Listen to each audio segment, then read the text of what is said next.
Susan McKinley Ross's game Qwirkle debuted in 2006, and by April 2027, I knew it would be my game of the year because I'd already played it dozens of times and loved introducing it to people.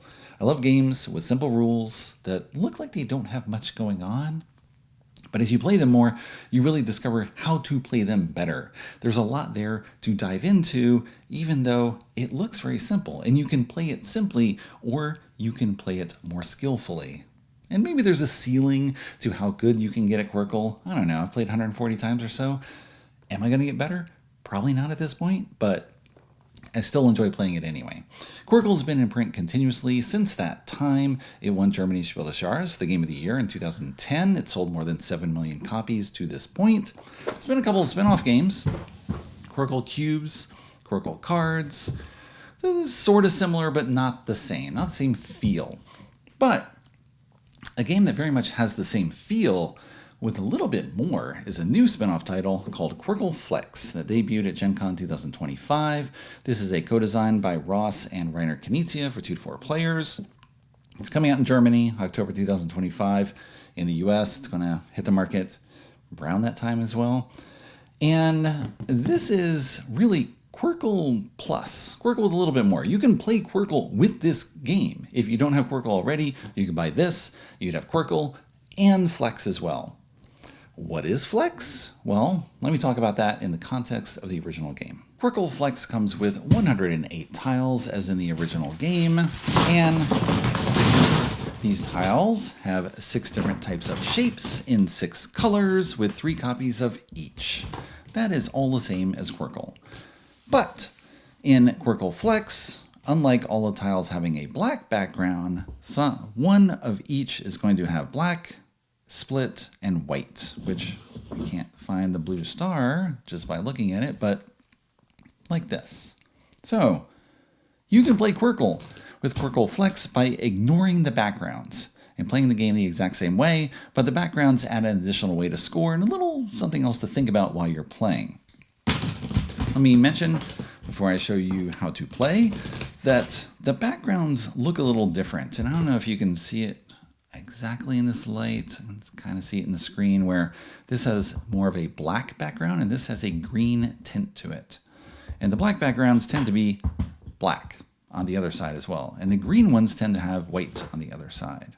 So by looking at them, you can be like black. And this is something with white, something with white, something with white.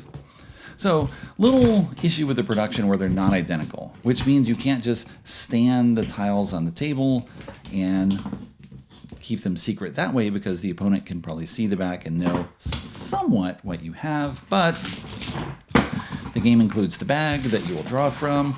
It includes a rack, so everyone will put their tiles on a rack. Well, it includes 4 racks. Right, so you don't know what I have. I wouldn't know what you have, but of course I'm just going to draw tiles face up for you because if I make them so I can't see them, I can't give you an examples of how to play. So to play Qwirkle, initially, just talk about Qwirkle, you are going to, on a turn, choose tiles that have the same characteristic. So you can choose any lone tile that you want, or you can choose tiles that match in some way. These are both diamond tiles, so you can play them. These are both blue. These are both X's. These are all yellow. You can play what you wish as long as they all share a characteristic. And you put them out. If you're the first player, you put out a line, and you're done. You score 1 point for each line that you create or add to. So in this case, 1, 2, 3 points, you're done. Draw 3 new tiles. Okay. And next player goes and they add to this somewhat crossword style where they are going to, like I could put a green square there and that's it because I would need another square that I add, or if I add a green clover like this one on the side, that's a legal play as well. I'm putting out tiles that share a characteristic, green. I am adding them to a line where they share a characteristic, squares here, clovers here, green there that I added, and you cannot repeat a shape or color within a line. And You score points for each line that you put down, 2 points for this line, or add 2 points, 2 points. So 6 points for that. And that'd be my whole turn. But in Qwirkle Flex, you are now also going to score for diagonals when the background matches. So here we have a black background tile. This diagonal, it's with a white background, doesn't match. This diagonal with a black background, it does. And as with the regular scoring, you get 1 point per tile. So I get 2 points for this line that I added to, 2 points for that line, 2 points for this line that I created, and 2 points for this line, diagonal line that I added to with a matching background. This does not match. And that'd be my turn. So you go, and now this is an additional consideration from regular Qwirkle, something else to think about, because you can add this blue clover here, but it doesn't match the background. Maybe add it here though, it does. So you might want to do that. And maybe you want to play the diamond as well, because now you have this line of 3. So you can put this down. You could add the circle and X. They'd have to go on the end as well, but you don't get any points for them right now. You might want to hold on to them, especially since you already have matches here. Maybe you just play these 2 tiles. You get 3 points for adding to this line, 2 points for the line that you played, 2 points for this diagonal, 3 points for this, 10 points total. 3 for the black background there. And draw 2 more tiles. So there's more scoring in this game. It's Qwirkle, but more, just because you're adding in that additional scoring. And if you were able to place all 6 tiles of a, whoops, that repeats a square.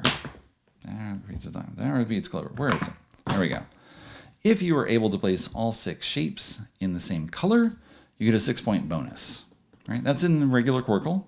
It rewards you for getting that out. And once you get 5, everyone is looking, where's the yellow X? Do I have a yellow X? How can I play the yellow X? And sometimes you want to spoil someone's ability to play a yellow X by doing something like this. If I play orange on my turn, I'm matching stars. I'm matching orange. I get, in this case, additional points for the diagonal, black background, white background. And now a yellow X can't go there, and no one can complete this Qwirkle. Okay. Sometimes you want to play spoiler and stop that. Other times you are digging for the tile, because on a turn you're going to play tiles and refill your hand to 6. If you don't want to play tiles or don't like what you can play, or maybe you're not going to score many points, maybe you're trying to build and dig for this yellow X, you can decide, I'm going to throw back all 4 of these tiles, you draw 4 replacements, and then you put these back in the bag. Right? You already got a couple X's. If you drew that yellow X, golden. Now you're set up to play this and play more and score points. 3 for this row, 6 for this row, a bonus 6 for the Qwirkle, nothing for diagonal. Couldn't have everything here. Okay, so you're going to play tiles and then refill your hand, or throw tiles away and refill your hand, digging for gold, essentially. And as you can make a Qwirkle of 6 tiles in the same color, but all different shapes, or 6 tiles in the same shape, but all 6 colors. Bum, bum, bum. You can make a Qwirkle diagonally. Okay, so if I had, let's say, later on we play this here. All right, I'm playing tiles that match in color. I am adding, that doesn't work. What am I thinking? Hard to pull examples out of thin air, unless I had every tile face up next to me, which I should. I should have a backup copy. There we go. Put this here. These 2 match in shape. I add them here. This matches green, this matches diamond, and the black background matches as well. So we get 3 points, 3 points, another 4 points, 10 points. And if we end up with 6 tiles with a black background, then that would be a Qwirkle and get 6-point bonus as well. You can play this here. All right, you're playing red, you're adding to red. 1, 2, 3, 4, 5. So 2, 2, 5, 9 points. And of course, someone can just add on another black one here. There we go. Another 6 points. 6-point bonus. So it's kind of easier to get this, but kind of not. You don't have to match shape and color. Instead, you're just matching background. But your ability to play in this space is going to depend on what everyone else is doing. Because again, you can spoil it for people. You can look and see what's already been played, and you know what's left in the bag. Or at least what's left on the bag and other people's racks. So you can use that information when deciding, where am I going to play? What am I going to set up? Do I want to play these 5 because all the red clovers have been played elsewhere on the board and no one can get this Qwirkle? Or not? That's going to change depending on the player count as well. In a 2-player game, of course, only one person is going to go before my next turn. So it's much less likely that someone is going to get to complete that someone else will get to complete that. I kind of have even chances with my opponent, my lone opponent. There you go, Qwirkle Flex. It plays exactly like Qwirkle, except now you're looking at the background, and it's meaningful. Gives you an additional way to score. The games I've played 3 times so far, twice with 2 players, once with 3, points have been higher than in the regular game because you're just scoring extra instead of scoring not extra, if you want to think of it that way. You keep playing until all the tiles have been drawn from the bag and someone empties their rack by playing their final tiles. That player gets a 6-point bonus, and then whoever has the most points wins. As I mentioned, I played Qwirkle Flex 3 times so far. That was on a purchased copy from Gen Con 2025. They brought in 100 copies to seed the game at the show, start getting word going around for the game, and I had to buy one immediately given how much I like Qwirkle and how much I played over the years. But my wife is my primary Qwirkle opponent, and we played twice in a 2-player game, and she was like, I'm fine with the original. I don't need that. A little bit more than I want to consider because it's a little bit harder to see the diagonals than it is to see the lines, which makes sense, right? Visually, you can more easily pick out where everything is in a line than you can going across, especially when you have to imagine building up, adding onto a line here, playing 2 tiles, and now this tile is matching this one diagonally. You have to be able to visualize that a bit more.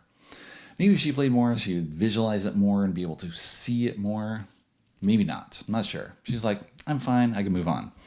Then I played a 3-player game with people who play a huge variety of games, a lot more variety of game experience, tend to like heavier games as well.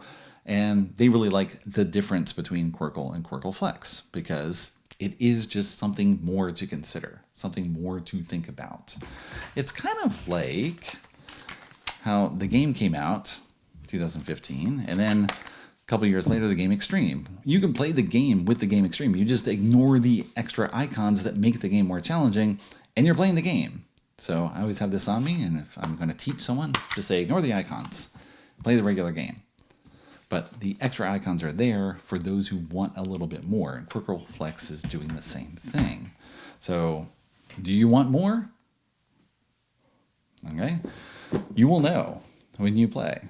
Maybe think about it, like the idea of trying to fit that together a little bit more, squeeze some more points out of the system. A little bit more to consider as you're playing, especially as you're trying to track which tiles have been played, which are left, play the odds of who's going to get what, who's going to go where. I love the game because it looks super simple and you can play simply. I'm just going to match here, going to match here, going to match here. But just like in Scrabble, you want to double up. You want to play lines on top of lines, and you're scoring the new line as well as everything that you're adding to. And so you're trying to visually picture how that's going to happen. Sometimes you're trying to play because you hope that someone else will add to that line. You're going to make it tempting for them. And if they play the tiles that you hope they do, then you go in and lay down the Qwirkle and complete it. So you can bait people that way and try to set them up. Maybe they know you're trying to bait them and they figure, it's worth it. Depends on the player count, because in a 2-player game, everything that I score is kind of taking away from what you score, or at least I'm gaining on you. In a 4-player game, maybe I'm not gaining as much as these two people. Sorry, maybe I'm gaining more than these two people, but I'm not gaining as much as someone else, but I'm still gaining on those two, and I try to spread that around. Anyway, lots to think about with Qwirkle, as simple as it is, if you want to think about it that way. And then Qwirkle Flex just juices that a little bit more.